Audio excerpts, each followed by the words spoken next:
ሸነሙ ሻሎም የእግዚአብሔር ቤተሰቦች እንዴት ከረማችሁ?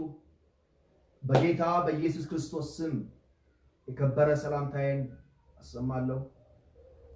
እንኳን ለ2013 አዲሱ ዓመት አደረሳችሁ። ይሄ 2013 የመጀመሪያ ሮብ ነው። የመጀመሪያ መልእክታችን ይሆናል ማለት ነው በዓመቱ እና ዓመታትን በቸርነቱ የሚያቀዳጅ አምላክ ይህንን ዓመት ደግሞ ይህች እግዚአብሔር የሰራት ቀን ነች። እርሷም ደስ ይበለን ሐሴትም እናድርግ እንደሚል 2013 ለኔ 2013 ለናንተ 2013 ለኢትዮጵያ የተሰራ ዓመት ነው። በዚህ እግዚአብሔር በሰራልን በእሱ ቸርነት እንደ ዓለም ተጨባጭ ሁኔታ እንደ ሀገራችን የፖለቲካና የጸጥታ ሁኔታ የኢኮኖሚ ሁኔታ ሳይሆን በእሱ ቸርነት ነገሮችን አቀናጅቶና አመቻችቶ 2013ን ላጎናጸፈን ለሰጠን አምላክ ስሙ ይባረክ። በዚህ ዓመት ብዙ መልካምነቶች ሕይወታችንን ያገኛሉ። ብዙ መልካምነቶች ኢትዮጵያን ያገኛሉ።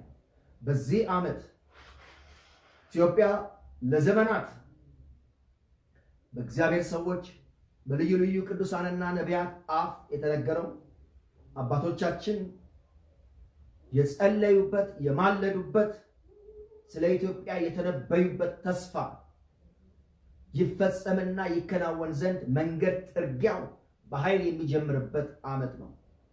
በዚህ ዓመት እግዚአብሔር ሐሳብና መስመር ውጪ ያሉ ሰዎች ቢቻል የሚመለሱበት ካልሆነም ከመንገድ የሚጠረጉበት ሀገራችን ፖለቲካና ኢኮኖሚ ውስጥም ነገሮች እንደዚሁ ተቀይረው ወደ ተሻለ ሁኔታ የምንሄድበት እንደሆነ አምናለሁ። ስለዚህ በዚህ ዓመት ለእግዚአብሔር ልዩ ጉብኝት ምላሽ እየሰጠን በጾምና ጸሎት ጾምን ጨምረን ለእግዚአብሔር ቃል እየታዘዝን መንፈሳዊ ንቃትን ጨምረን ቀድመን እየወረስን የማስወረስ ዓመት ውስጥ የማስወረስ ተግባር ውስጥ መንቀሳቀስ አለብን። ይህ ዓመት የሪስቶሬሽን ዓመታችን ነው። የጸጋው ቃል የሚለው ፌስቡክ ፔጃችን ላይ ሄዳችሁ ፔጅ ላይ 2013 ሪስቶሬሽን ዓመታችን ነው። በነቢያት አፍ በብዙ ቅዱሳን አፍ የተነገረው ነገር ወደ ፍጻሜ የሚመጣበት ወደ ተጨባጭ ነገር የሚመጣበት ለዚህ ልብ በሉ። ይሄ በፍቅር ስሜት፣ በሐሳብ፣ በኃይል፣ በጸጋ፣ በገንዘብ፣ በጤንነት፣ በማህበራዊ ግንኙነት፣ በፖለቲካ፣ በአስተዳደር ችሎታ፣ በእውቀት ሁለንተናዊ የሆነ መታደስ የምናመጣበት የምንቀበልበት ዓመታችን ነው። በኢየሱስ ክርስቶስ ስም እንደገና ሰላም እላችኋለሁ። እንጸልይ። ሃሌሉያ ሃሌሉያ ራማሳ ክሎሮሞንቲ ላቡራ ማሲያ ፕሮሽ ኤሌቬንቲ ኤስክሌሪ ቡንታ ሙስ ፓራቦራ ባንቺ ላዶራ ራማሲያ ሌንዳ ላሙሳ ፕሮዶሼ ፕሬክላራ ማሲያንዶ ላፑሪ ሚሚያ ሞሴ ፕሮኮሮሞሺ ለደሬቤሲ ፕራንዳሳ ኤክላራ ማሶ ፕሮቦሼ ላቦራ ራማንቲያ አመሰግንሃለሁ። ስምህን እባርካለሁ። ስለ ቸርነትህ ስለ ምሕረትህ አመሰግንሃለሁ። በዚህም ሰዓት ደግሞ ይህንን ቃል እውነት ዛሬ መንፈሳዊ ስፍራን በተመለከተ በምናገርበት እውነት ውስጥ የመገለጥን መንፈስ እንድታበዛ ለእያንዳንዱ ሰው በመረዳት ባለጠግነትና በመገለጥ መንፈስ እንድትባርክ እንድትሞላ ደግሞም የትንሣኤውን ጉልበት መላ ይሆንልን በኢየሱስ ክርስቶስ ስም እጠይቅሃለሁ። ስለ መልካምነትህ ድንቅ ስለሆነው በረከትህ አመሰግንሃለሁ በኢየሱስ ስም አሜን። ሃሌሉያ። ኢየሱስ ይባረክ። ኢየሱስ ክርስቶስ የዘላለም ጌታ ነው። ዛሬ ከእናንተ ጋር የምንነጋገረው እውነት መንፈሳዊ ስፍራን መረዳት ነው። ይህንን ነገር በተለያየ ጊዜ በቤተክርስቲያናችን ውስጥ እናስተምረዋለን። በደህንነት ትምህርቶቻችን ውስጥም የአማኞችን በማስተማር ሂደት ውስጥ አንድን ሰው ከሚማርባቸው ይሄ መሰረታዊ ትምህርቶች ፋውንዴሽን ክላስ ውስጥ አንዱ እነዚህን ነገሮች የሚዳስስ ትምህርት አለና ዛሬ ስናወራ ስፍራ ስላለው ለመረዳት እንድትሰሙኝ ይፈልጋል። ስፍራ ቀላል ነገር አለ። ሀብታሞች ሰፈራ፣ ድሃዎች ሰፈራ ለይቷል፣ በደንብ ለይቷል። ይሄ ማለት እንትን ምንም አለሳልሰን የምናወራው አይደለም። አዲስ አበባ ላይ ሄዳችሁ የሀብታሞች ሰፈር የት አካባቢ እንደሆነ በደንብ ይታወቃል። የሆነ ቦታ ላይ ለመግባት እሱን አሁን አስፋልትና ዋና መንገድ ፊት ለፊት 50 ሜትር ነበር በፊት፣ አሁን ደግሞ ወደ ውስጥ ይግባ እየተባለ ነው። ጂ ፕላስ ምናምን ካልሰራችሁ እዛ ጋር ያሉ ቤቶች ይነሳል። ስፍራ የማንነት መገለጫ ጭምር ነው። ለምሳሌ በቀላሉ ክሬምሊን የሚለውን ስያሜ ከክሬምሊን የወጣ ቃል ከክሬምሊን የወጣ እንደዚህ ሲባል በቀጥታ የሚመጣልን ነገር ክሬምሊን የሚለው ስፍራ የራሽያ ቤተ መንግስት እንደሆነ ይገባናል። ዋይት ሃውስ ስፍራ ነው፣ ቤት ነው። ዋይት ሃውስ ሲባል ቀጥታ የሚመጣልን የአሜሪካ ቤተ መንግስት ነው። ልክ እንደዚሁ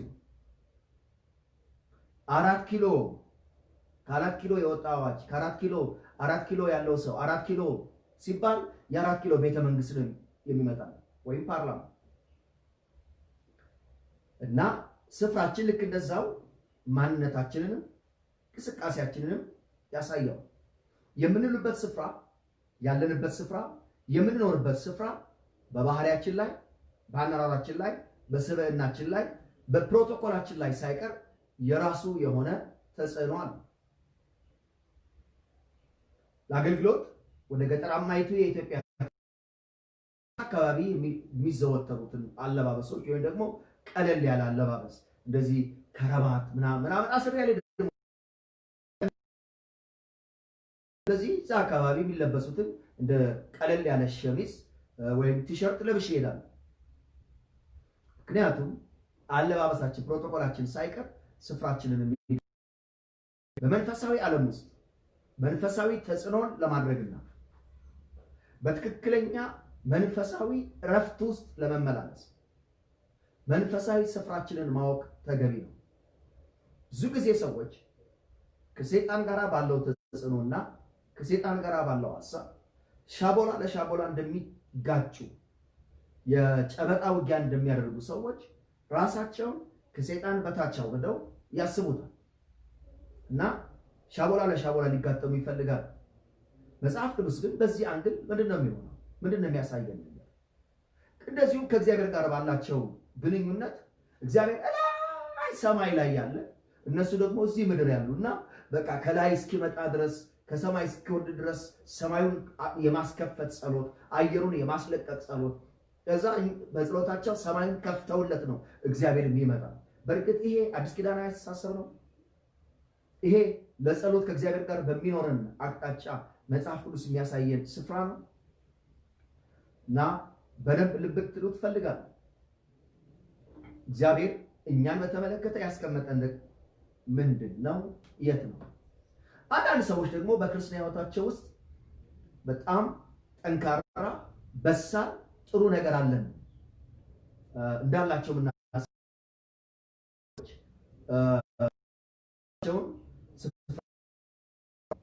እኔ በቃ ውሎዬ አዳሬ መስቀሉ ስር ነው እና ራሴን መስቀሉ ስር አውለዋለሁ። እኔ መገኘት ይላል። በእርግጥ መስቀል ስፍራችንስ ነው እና በጥቂቱ እነዚህን እውነታዎች እናያለን። በኢየሱስ ስም ጌታ ኢየሱስ የመገለጥን መንፈስ ያብዛላችሁ። ኤፌሶን ምዕራፍ 2 ሃሌሉያ። ኤፌሶን ምዕራፍ 2 ቁጥር 5 እስከ 7 ያለውን ቃል አነባለሁ። እንደዚህ ይላል፣ ከወደደን ከትልቅ ፍቅሩ የተነሳ በበደላችን ሙታን ጊዜ ከክርስቶስ ጋር ሕይወትን ሰጠን። ሃሌሉያ።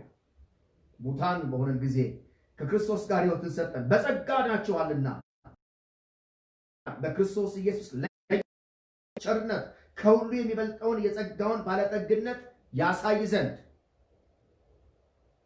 ከእርሱ ጋር አስነሳን። ይሄን በደንብ እንድትይዙ ትፈልጋለሁ። አስነሳን የሚለው ምክንያቱም መስቀሉንም ስናይ በደንብ እንመለከተዋለን። ከዚያም በኋላ ባለው ቃል ቁልፍ ነች። ከእሱ ጋር ያደረገን አስነሳን። ክብር ለኢየሱስ ይሁን። ከዚያስ በክርስቶስ ኢየሱስ በሰማያዊ ስፍራ ከእርሱ ጋር አስቀመጠን። በየትኛው ስፍራ? በሰማያዊ ስፍራ ጋር አስቀመጠን።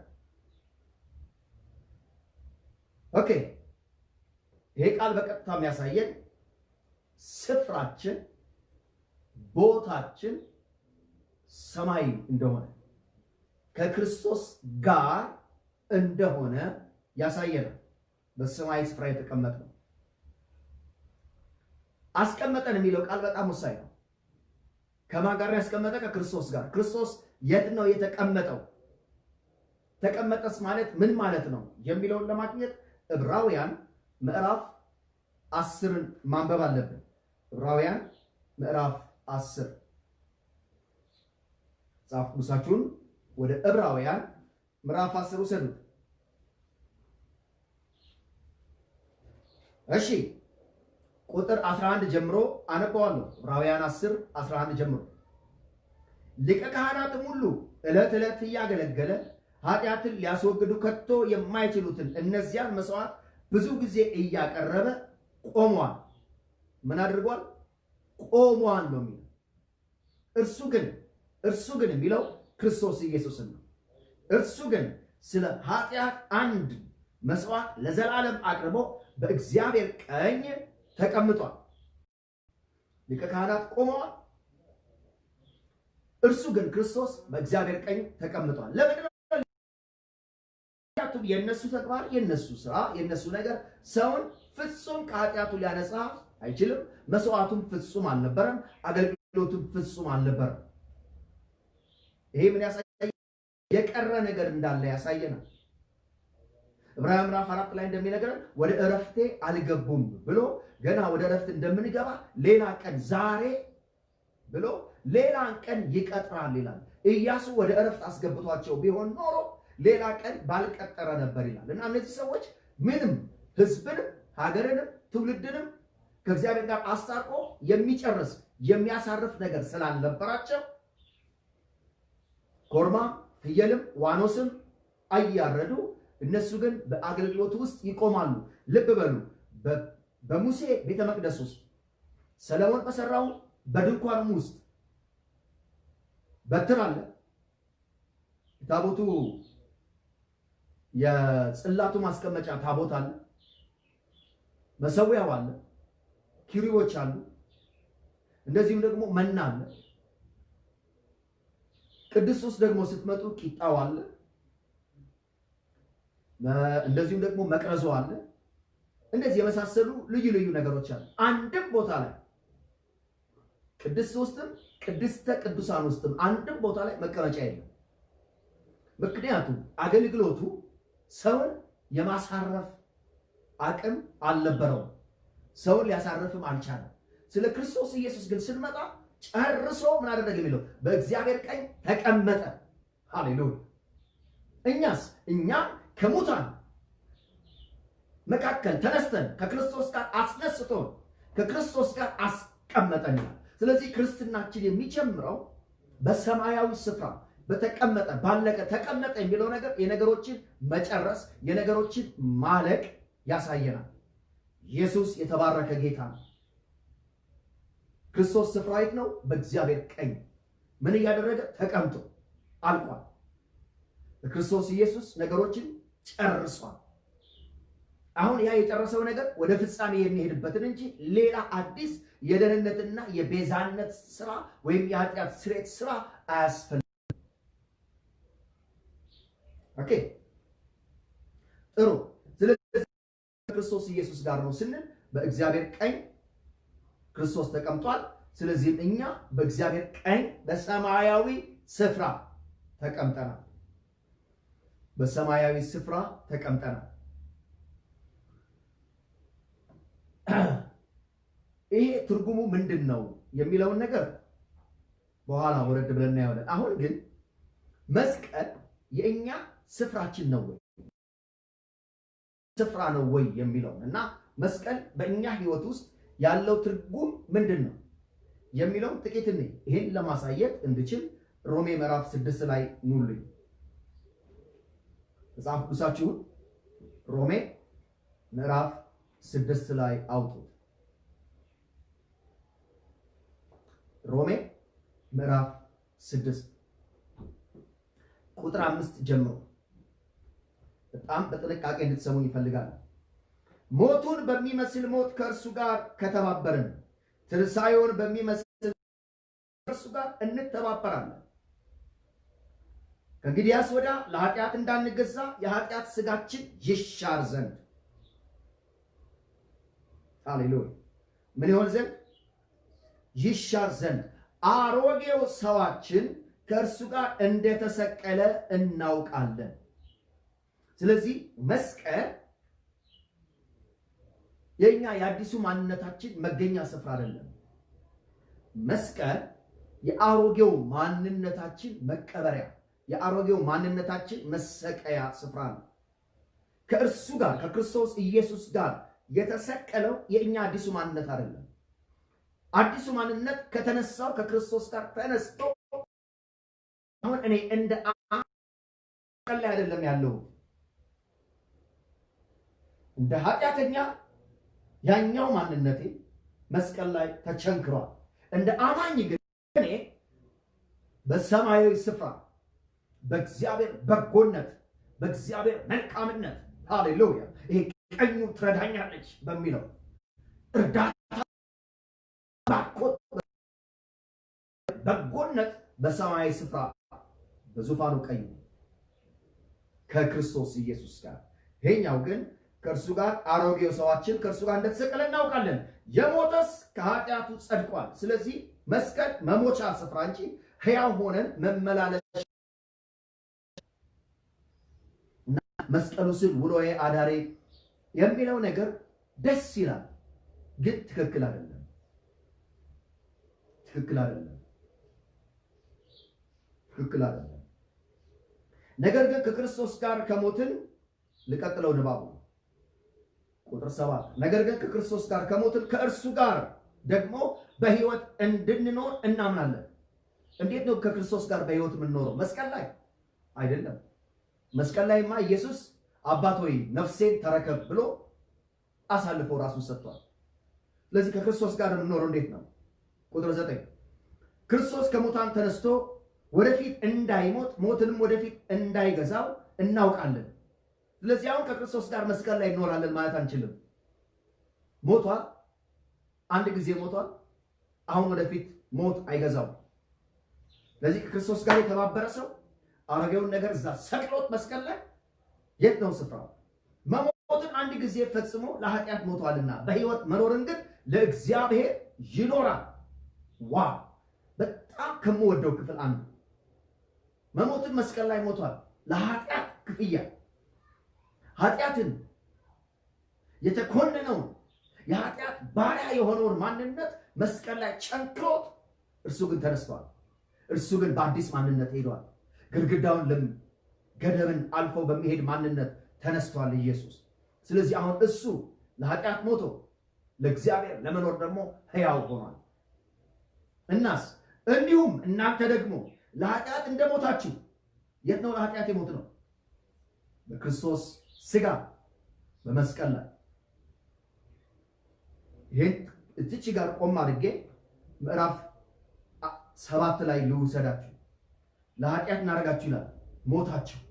ምዕራፍ 7 ቁጥር 4 ጀምሮ እንግዲህ ብዙ ሰው ከምዕራፍ ሊጀምርላችሁ ብዙ ሰው ሮሜ ምዕራፍ 6 ቁጥር 3 ትዝ የሚለው ምንድን ነው?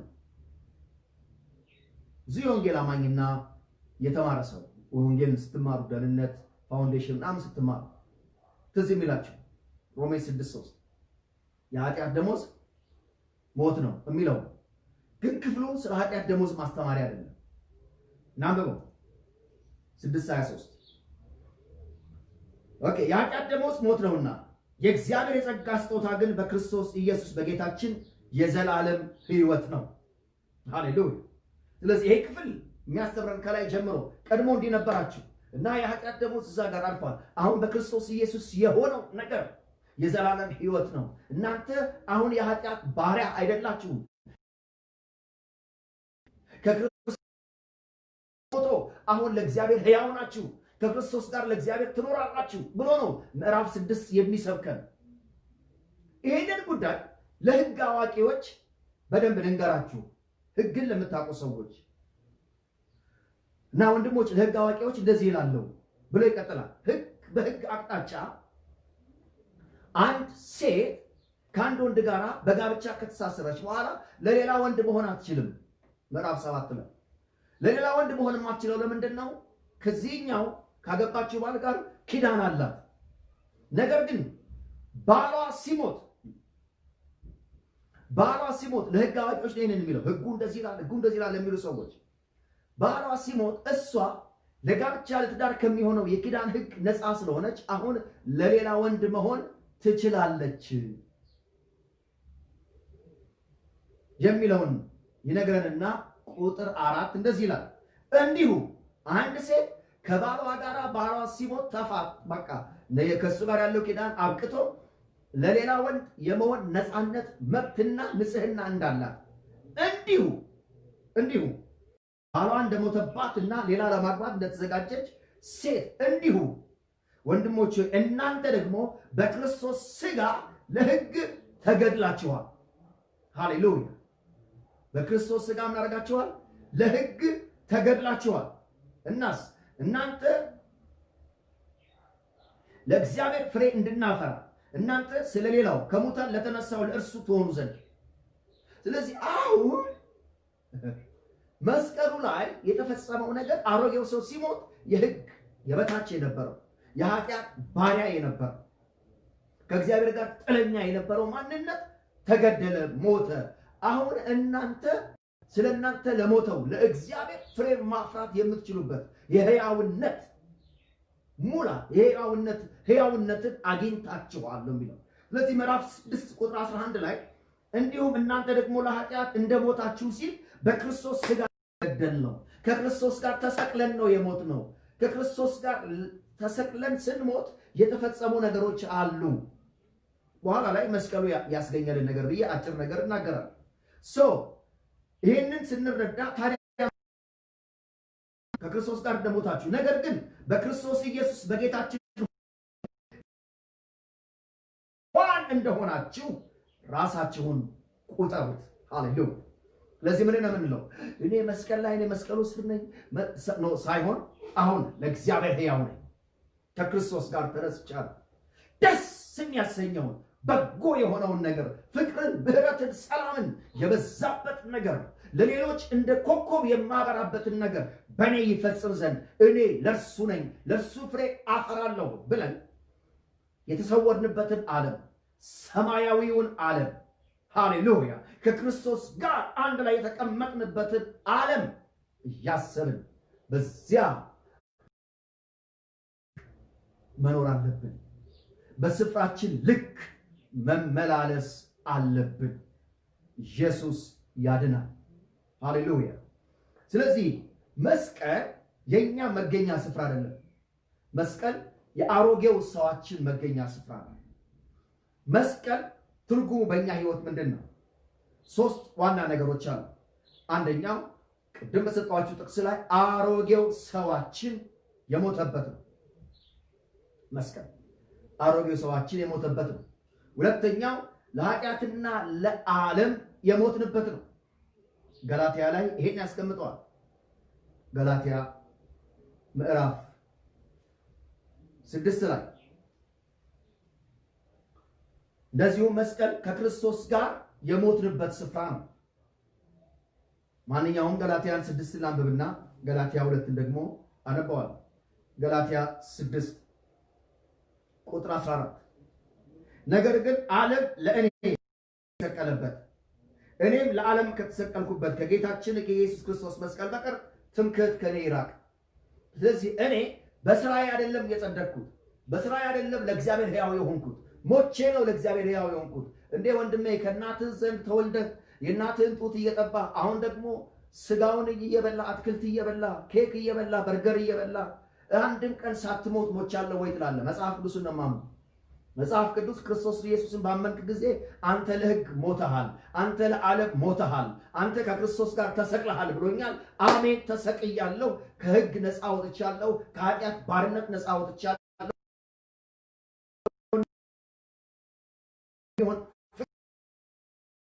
የአንድ ሰው ጋር በሞት የመለያየት ያክል ድሮ የነበረንን ዓለም ጋር ያለንን ትስስር ከኃጢአት ጋር ያለንን ትስስር ከህይወቴ ሄዶልኛል።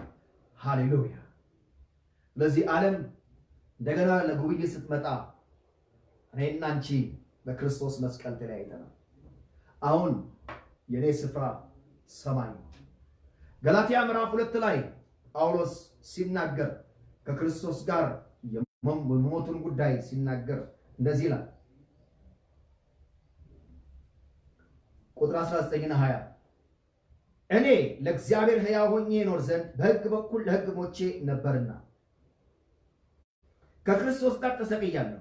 እኔም አሁን ሕያው ሆኜ አልኖርም፣ ክርስቶስ ግን በእኔ ይኖራል። አሁንም በሥጋ የምኖርበት ኑሮ በወደደኝ ስለ እኔ ራሱን በሰጠ በእግዚአብሔር ላይ ባለኝ እምነት ነው። ምንድነው ታዲያ ይሄ? ከክርስቶስ ጋር ምን አድርገናል? ተሰቅለናል። መስቀል በእኛ ሕይወት ውስጥ ያለው ትርጉም ይሄው ነው። ከክርስቶስ ጋር መሰቀላችንን ያሳያል። በክርስቶስ ሥጋ መሞታችንን ያሳያል።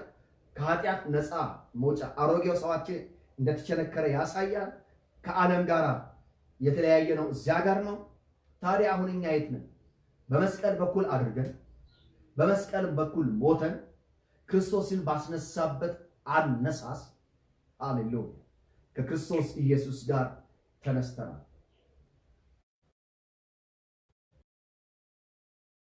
የምንመኘው የተሰወርንበትን በላይ ያለውን ዓለም ነው። ለዚህ ነው እንግዲህ ኤፌሶን የሚነግረን ምዕራፍ 2 ላይ ኃጢአተኞች ሳለን ደካሞች ሳለን ሙታን በነበረን ጊዜ ክርስቶስ ጋር ሕይወትን በጸጋ ችዋልና በሚመጡት ዘመናት ለእኛ ያለውን በጎነት እናይ ዘንድ ከእርሱ ጋር እናደረገን አስነሳን፣ ከእርሱም ጋር በቀኙ አስቀመጠን። አሜን። ሐሳባችን ሰማያዊ፣ ምኞት ስፍራችን ሰው ውሎውን ይመስላል። በቅርብ አዲስ አበባ ላይ የተለያዩ የእግዚአብሔር ሰዎች የተሰበሰቡበትን ስብሰባ ተካፍዬ ነበር። በጣም ማከብራቸው በትልቅ ደረጃ እያገለገሉ የሚናገሩት ነገር ያምራል። የሚያስቡት ነገር እንዴት ያምራል! ጀመሪያ ከነበረኝ ነገር ቀይረውን ተነቃቅቼን የመጣው የምንውልበት የምናሳልፍበት የእኛን አስተሳሰብ የእኛን አኗኗር የምንመርጠውን ኳሊቲ የምንመርጠውን ነገር ሳይቀር ይወስናል። ስለዚህ ስፍራችን ሰማያዊ ነው። ምኞታችንም ጳውሎስ በቆላሲያስ 3 ላይ እንደዚህ የሚለን ቆላሲያስ ምዕራፍ 3 በጣም የምወደው ሌላኛው ክፍል ነው። ቆላሲያስ ምዕራፍ 3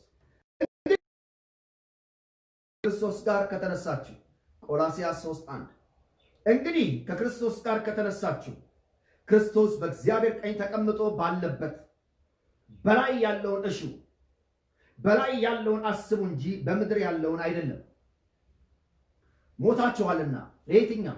ለምድራዊው ነገር፣ በዚህ ላለው ነገር ሞታችኋልና ሕይወታችሁ በእግዚአብሔር ከክርስቶስ ጋር ሃሌሉያ ተሰውሯል። ሕይወታችሁ የሚገለጥበት ጊዜ በዚያን ጊዜና ከእርሱ ጋር በክብር ትገለጣላችሁ። አሁን ሕይወታችን ተሰውሯል ለሚል ሰው እና ምን እናክታሪያ ስለተሰወረ ሕይወታችን በላይ ያለውን እናስባ። የተሰወርንበትን የምንበትን የላኛውን ሐሳብ እናስብ። እንግዲህ ከክርስቶስ ጋር ከተነሳችሁ ክርስቶስ በእግዚአብሔር ቀኝ ተቀምጧል። ተቀምጦ ባለበት በላይ ያለውን እሹ፣ በላይ ያለውን አስቡ። ሰው ካለበት ስፍራ ያለፈ ነገር ማሰብ አይችልም። ያለበት አካባቢ ያለበት ስፍራ ተጽዕኖ ይፈጥርበታል። ስለዚህ ስፍራችንን ማወቅ በክርስትና ሕይወታችን ውስጥ ከፍተኛ የሆነ ስኬት አለው። ከፍተኛ የሆነ ድል አለው። በጣም ከፍተኛ የሆነ ድል። እግዚአብሔር እኔና እናንተ የዶሮ ሕይወት አልሰጠንም፣ ወይም የቆቅ ሕይወት አልሰጠንም፣ የእባብ ኑሮን አልሰጠንም። መሬት ለመሬት የሚመላለስ ወይም ብድግ ቁጭ እያለ ድንጋይ ለማምለጥ ብቻ ብሎ እየዘለለ ለሚቀመጥ ነገር አልሰጠንም። እኔና የእናንተ ሕይወት የንስር ሕይወት ነው። አሌሉያ። እንደ ንስር ኃይላቸው ምን ያደርጋሉ? ያድሳሉ፣ ይሮጣሉ፣ ደግሞ ይሄዳሉ፣ አይታክቱም የተባለው ለኛ እግዚአብሔርን ለምንተማመን ሰዎች ነው። ንስር በሕይወት ውስጥ በጣም ከሚያስቸግሩት ነገሮች ውስጥ አንዱ ቁራ ነው። ቁራ ንስርን ያስቸግረዋል። የሚያስቸግረው እንዴት ነው? እየጮኸ እየጮኸ ይረብሻል። ንስር 3-4 ቁራዎች ሆነው በጣም ከጮሁበት ታውቃላችሁ። ከቁራ ጩኸት እንዴት ንስር እንደሚያመልጥ ወደ ላይ ይወጣል። ወደ ላይ ከደመና በላይ ይሄዳል። ቁራ ታች ይቀራል ከነ ጩኸቱ። እሱ ጩኸት በሌለበት ዓለም ውስጥ ገብቶ ይንሳፈፋል። ሃሌሉያ። እኛ ከሰይጣናዊ ተጽዕኖ ከዚህ ዓለም ጫጫታና ድምፅ ተጽዕኖ እላይ በረከት ያለበት ሰላም ያለበት ዘረኝነት በማይነ ሙስና፣ ክፋት፣ ተንኮል፣ ምቀኝነት፣ ሐሜት፣ እርስ በርስ መቦጫጨቅ የሌለበት የሚጠሉንን መውደድ ምን እንደሆነ በአካል በመንፈስ የምናየውን ክርስቶስ ኢየሱስን በአጠገባችን ሆነን እንዴት ለኃጢአተኞች እንደሞተ እያየን ጠላቶቻችን ልንወድ የምንችልበት መንፈሳዊ ከፍታ ላይ እግዚአብሔር አስቀምጦናል ከክርስቶስ ኢየሱስ ጋር። ስፍራ መሆናችን መጀመሪያው ማለት ስፍራችንን ማወቃችን የመጀመሪያው ነገር መንፈሳዊ ባርኮትንና መንፈሳዊ ሰላም ወይም ሕይወትን እንለማመድበታል። ኤፌሶን ምዕራፍ 1 ቁጥር 3 ምንድን ነው የሚለው? በጌታችን በኢየሱስ ክርስቶስ በመንፈሳዊ ስፍራ በሰማያዊ ስፍራ በመንፈሳዊ በረከት ሁሉ የባረከ የጌታችን የኢየሱስ ክርስቶስ አምላክና አባት ይባላል። በሰማያዊ ስፍራ በምን በረከት? በመንፈሳዊ በረከት። ሰማያዊ ስፍራ ላይ በረከት ነው ያለው። ስለዚህ እዚያ ስፍራ ውስጥ ያላችሁ ነገር ስታውቁት በሶስት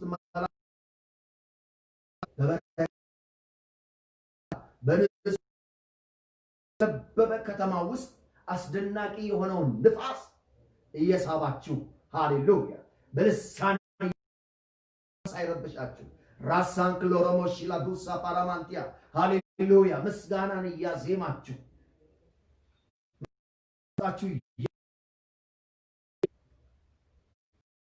የባረካችሁ ወደ ቦታያ ለሳ ፖራማሽ ሃሌሉያ ሃሌሉያ ኢየሱስ ይባረክ። እንግዲህ መሀል ላይ ኔትወርክ ሲቆራረጥ የኛ ሌላ አዲስ ነገር እንጀምራለን። ሚስጥርን እናገርበታለን። ለጤና ዱብዳ የሚሆንበትን ምንድነው የሚያወራው ይሄ ሰውዬ ምናምን ሰይጣን የሚለው? ምክንያቱም በልሳን የሚጸልይ ሚስጥርን ለእግዚአብሔር ይሄ የኮድ ቋንቋ ነው፣ ሰማያዊ ኮድ ነውና የጠላት ወረዳ አይሰማው። ሻውራ ደሞ ዲላ በረዳምስ ፔሬቤሬ ቢገቦ ሻሩራ ማንቲ አንዳሱራ ሃሌሉያ አይሰማውም። ጥቃቱን ብቻ ነው የሚያገኘው። በኮድ የተነጋገርነው ነገር እዛ የተደበቀበትን ቦታ ሲፈነዳበት ነው የሚያውቀውና ኢየሱስ ይባላል። ቸርች ላይ መብራት ሲጠፋ የሆነ ነገር ሲቋረጥ ይሄ ያጥበሉ በልሳን መጸለይ ጀምሩ። በቃ ቀጣቀጣቱ ኢየሱስ ጌታ ነው። እንግዲህ በሰማያዊ ስፍራ መሆናችንን ማወቁ የሚጠቅሙን ነገሮች፣ ለምሳሌ በጣም ከሚያስደስተኝ ነገር ውስጥ አንዱ ማለት በመጽሐፍ ቅዱስ ውስጥ ሐሴት ከማድረግበት ክፍል ሰለሞን እናቱ ቤርሳቤ አዶንያስ አንደኛ ነገሥት ምዕራፍ 2 ላይ ታገኙታላችሁ። አዶንያስ ቁጥር 19 ጀምሮ መጥቶ ቤርሳቤ ጋር አንድ ነገር ለምኝልኝ ከንጉሥ ዘንድ ከሰለሞን ዘንድ አንድ ነገር ለምኝልኝ እና የአባቴ ሚስት የነበረችውን ሱናማይቷን ሴት እንዲድርልኝ ጠይቅልኝ አለ። ይሄንን ልትጠይቅ ሰለሞን ጋር ስትሄድ አሁን ጉዳዩ ውሳኔ የሚያስፈልገው ነገር ስለሆነ ሰለሞን በቀጥታ ምሉ ላይ ነው ቁጭ ያለው፣ ዙፋኑ ላይ ቁጭ ብሎ ኢየሱስ ጌታ ነው፣ ወንበር አምጡላት ለሷ አለ። ከዚያ እሷ ወንበር ላይ ቁጭ ብላ ጠየቀች። ያኔ ዙፋኑ ላይ የተቀመጠው ሰውዬ ይሄን ቀን አያሳልፈኝ እሱ በህይወት ካለ እና በህይወታችን ውስጥ ጥያቄዎችንና አንዳንድ መልስ የሚያስፈልጋቸውን ነገሮች ለሁኔታዎችም ለሰይጣንም ለሁኔታዎችም ስንናገር መንፈሳዊ ስፍራችን ላይ ሆነን ነው። ይሄ ከአፌ ቃል በቀር የምንልበት መንፈሳዊ ከፍታ ነው። ምክንያቱም ልብ በሉ ራእይ ምዕራፍ 1 ቁጥር 6 እንደሚነግረን እኛ የክርስቶስ ኢየሱስ ካህን ክርስቶስ ኢየሱስ እኛን የእግዚአብሔር ካህንም አድርጎናል፣ ንጉስም አድርጎናል፣ መንግስትም አድርጎናል።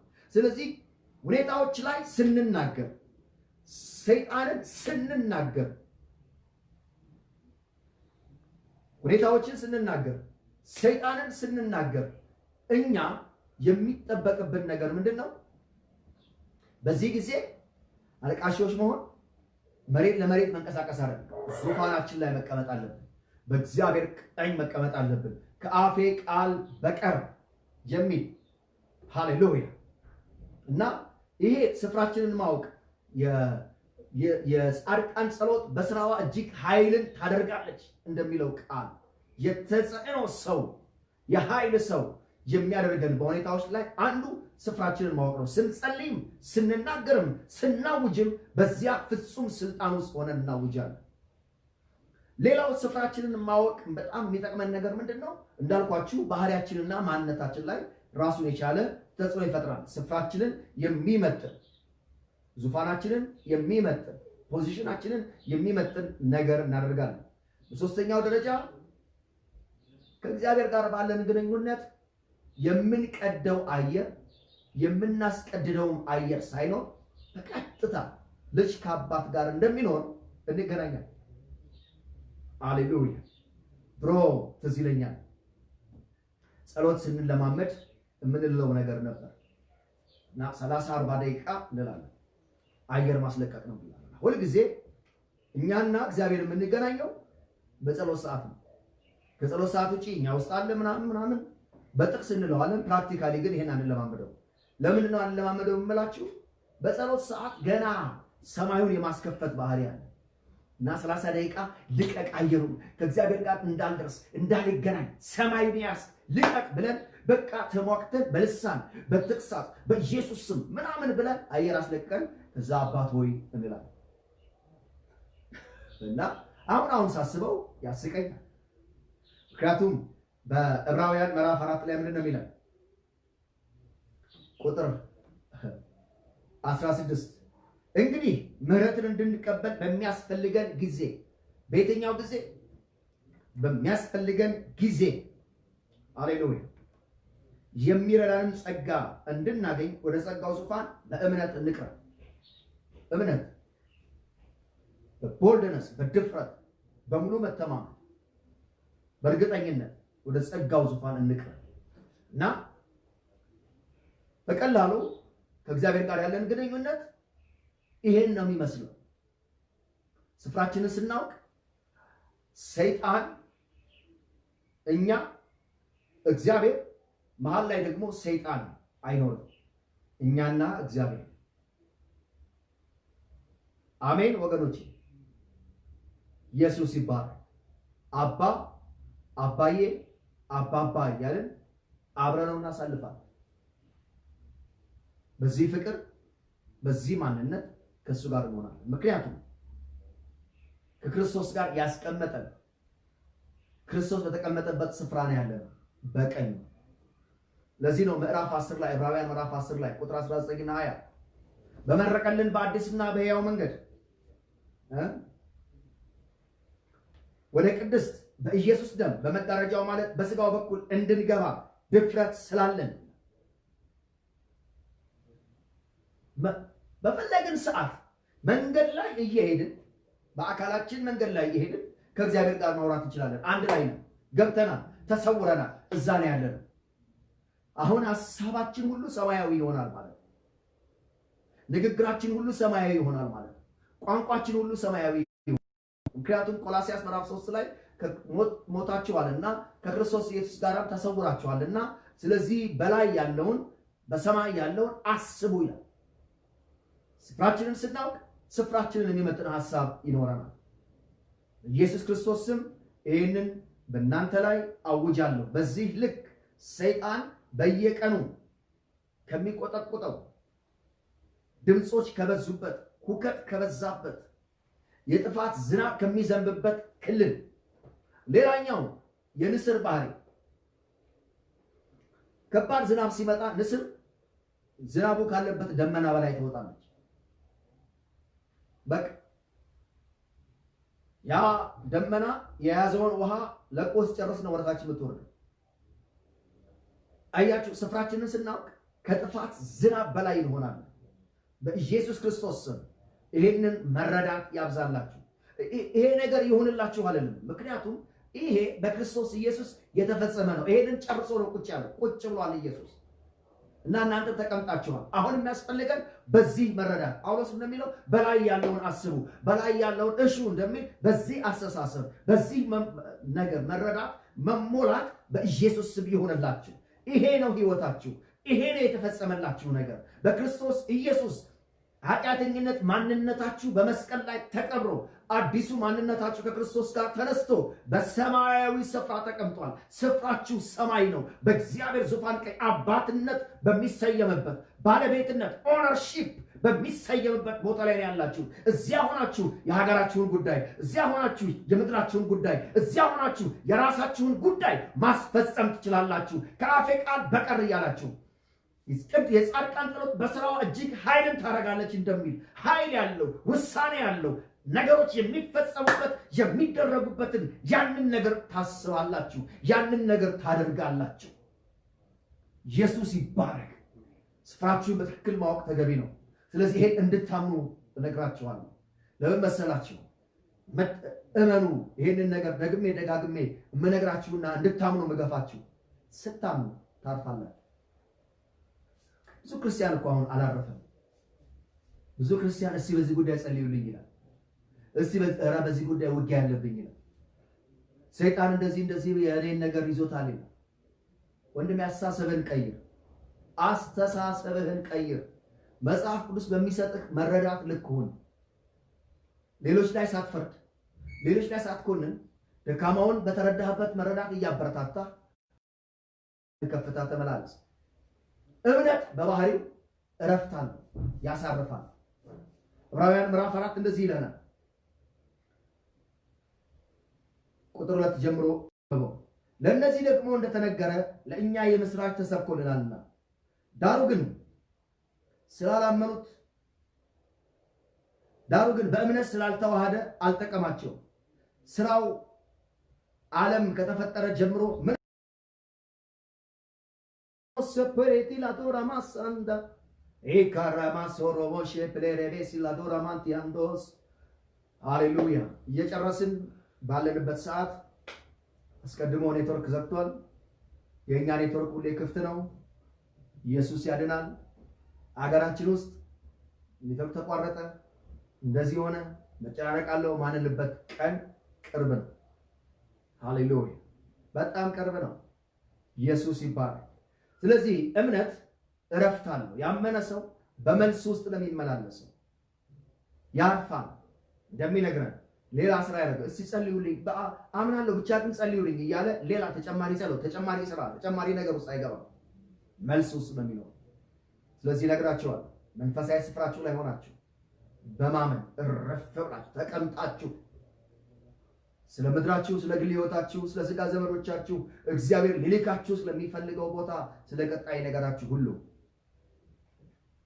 ቃል በማውጣትና በመጸለይ ከእግዚአብሔር ጋር ደግሞ በቅርበት ሃሌሉያ በቅርበት ከአባታችሁ ጋር በመነጋገር የሚገባውን አምልኮና ምስጋና በመስጠት በደስታና በእረፍት ተመላለሱ።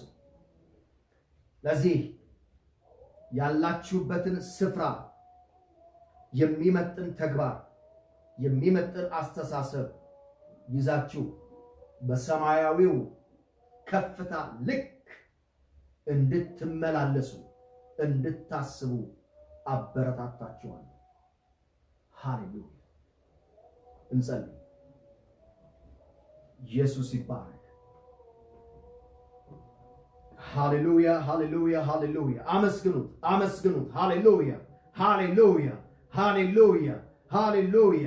ራሳ ክሎራማችላ ዶራራማሲያ መጀመሪያ ከኔ ጋር ስለ ቃሉ እግዚአብሔርን እናመሰግናለን።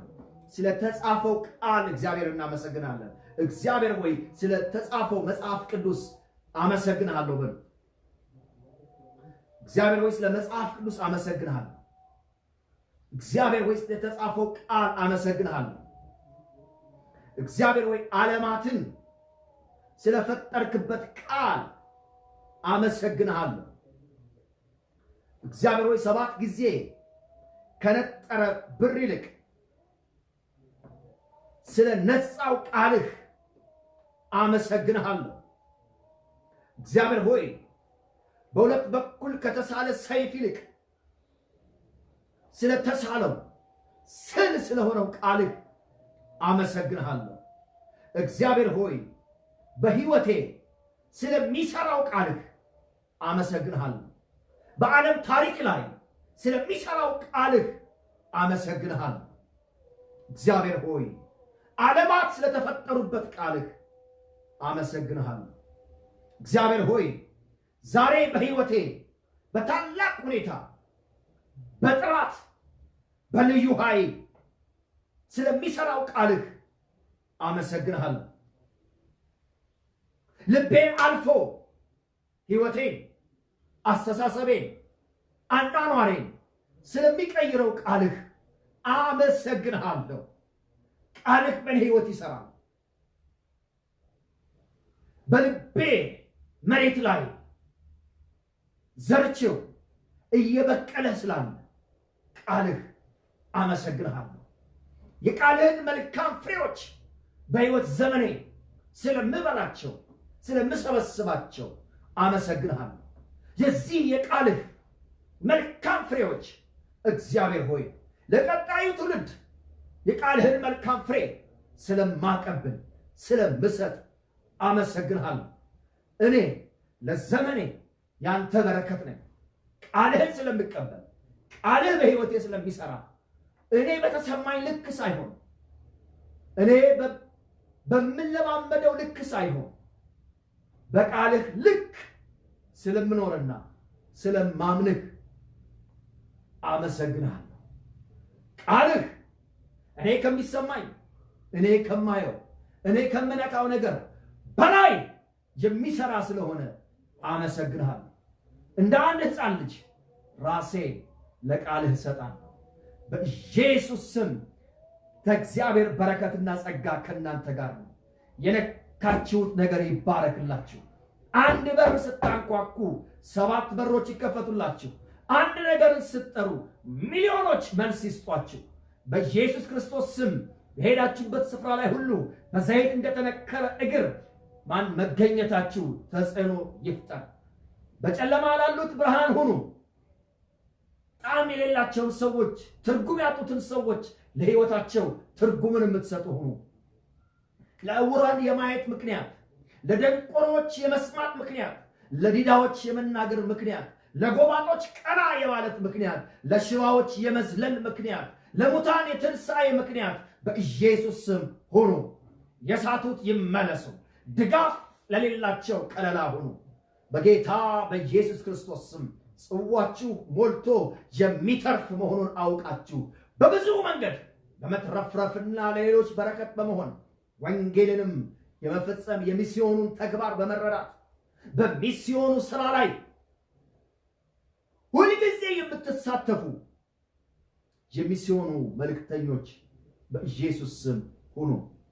የሚጠሏችሁን መውደድ፣ የሚረግሟችሁን መባረክ፣ ስለሚያሳድዷችሁ መጸለይ የእናንተ የሕይወት መገለጫ ይሁን። በየገባችሁበት ቦታ ላይ እግዚአብሔር ይትከላችሁ፣ ቤትን ይስራላችሁ። ሁልጊዜ መኖራችሁ በማንም ሰው ፊት በጠላትም ፊት እስኪታወቅ ድረስ የተጽዕኖ ሰዎች ሁኑ። አይምሯችሁ ክፍት ይሁን። ይነቀል ያላችሁት ይነቀል፣ ይተከል ያላችሁት ይተከል። የማያቋርጥ ምስጋና፣ ፍጹም የሆነ ሐሴት በሕይወታችሁ ይጨምር በኢየሱስ ስም። እጅግ አድርጌ ወዳችኋለሁ። ያመለጧችሁን የኛ መልእክቶች ማግኘት እንድትችሉ በዩቲዩብ ላይ የጸጋው ቃል በሚለው ታገኙናላችሁ። ዩቲዩባችንን ሰብስክራይብ አድርጉ። የሳምንቱ የምንልከውን መልእክት ታገኛላችሁ። ጌታ ቢፈቅድ ደግሞ በቅርብ ጊዜያት የየዕለት የጥሞና መልእክት ከእናንተ ጋር እናሳልፋለን። በየዕለቱ አጭር ሰዓት እግዚአብሔርን ቃል አብረን የምናይበትና የምንጸልይበት የጥሞና ጊዜ ይኖራል። የጥሞና መልእክቶች ይኖረናል። ስለዚህ ዩቲዩባችንን ሰብስክራይብ አድርጉ። የጸጋው ቃል በሚለው የአማርኛው ፌስቡካችን ላይ ታገኙናላችሁ። እኔ መጋቢ ኤርምያስ ጸጋው ቃል ሙላት ቤተክርስቲያን አገልጋይና ዋና መጋቢ ነኝ። እጅግ አድርጌ ወዳችኋለሁ። ሻሎም